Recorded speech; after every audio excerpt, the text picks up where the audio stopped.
Hi, welcome to this edition of ZZ TV.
I'm Deborah Barnes, author of the Chronicles of Z and Zoey and cat advocate.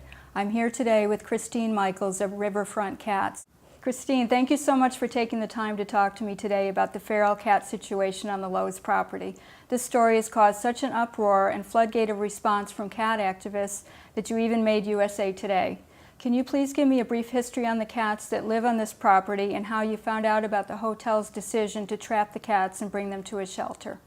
Certainly, Deb. First of all, I want to thank you for coming here because you are a well-known blogger and author, and this will help us in spreading the word and saving cat lives. But I learned about this program last year from a friend, and I went to visit the Loews Portofino property last May, and I was so impressed. And I didn't get to meet with the main leaders of this program, but another employee who helps. And I learned that years ago this started because one employee, a bellman, saw so many cats multiplying. And so he took it upon himself to trap them, get them spayed and neutered, and start feeding them. And it was such a model program that other employees started to join him, and they formed a team, and they were so happy and thrilled. Not only were they doing their jobs, but on their own time, they were making a difference right there in their community. And so it worked. So there was over 40 stray cats on these two properties, and over the years, it reduced down to 8 in the one property and down to 12, and all because of a program called TNRM, and it worked, model program. But sadly, I learned this past Christmas that upper management made this decision to get rid of the cats. And when I learned about that, I learned employees were also very upset. You know, they knew they made a difference. They didn't understand why the decision. And so I sounded the alarm. And from there, we knew that they had stopped trapping the cats and send them to these kill shelters. But this decision remains that they're going to be relocated, and that's very dangerous. If the hotel has agreed to relocate the cats rather than bring them to a shelter where they would most certainly be euthanized, why is that a bad decision and not viable? Relocation is highly dangerous and risky because these cats have already formed a bond in their home environment. And so they're used to that land. There's so many acres of land at the Loews Hotel's properties. And so when you take them to a new location, it's within their instinct to run away, to find home, to go home. And so in the relocation process, we have to keep them in cages for several weeks. And that can be traumatizing in itself. And when it's been attempted in the past, in most cases, they run away. They encounter dangers, illnesses, injuries, predators. And so relocation is only recommended as a last resort. For example, if cats are living in an old abandoned building that's about to be demolished, in that case, relocation is the only option. Here it isn't. Loews had a beautiful model successful program. It should stay intact for the sake of the cats.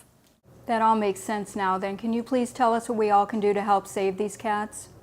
Absolutely. On my blog, riverfrontcats.com, I'm always providing updates so readers, animal advocates can follow our suggestions for solutions, whether it's to send emails, letters, following on Alley Cat Allies, which is a major national cat welfare education organization. We're always providing updates, and that's the way to help. Okay, great. Thank you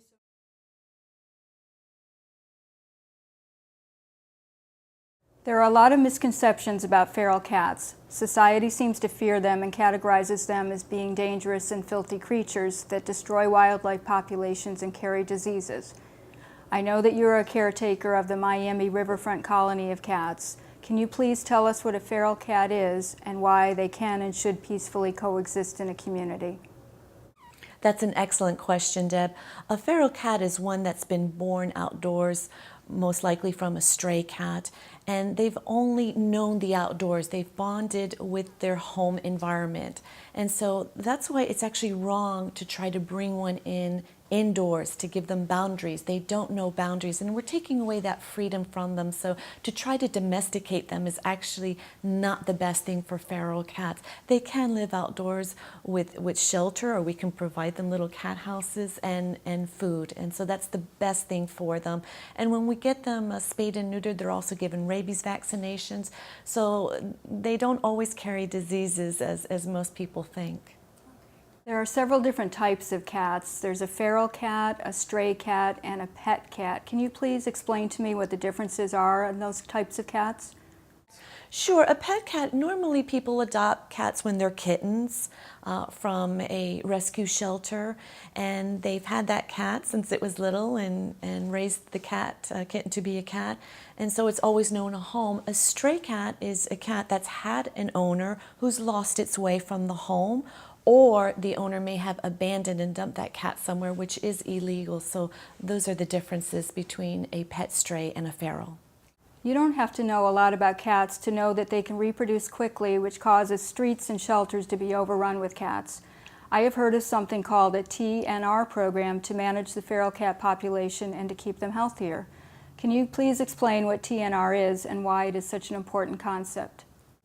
Yes, TNR stands for Trap-Neuter-Return. We trap these cats that we find outdoors. For example, here at the riverfront, there are a little over 20 cats. We trapped them all, had them spayed and neutered.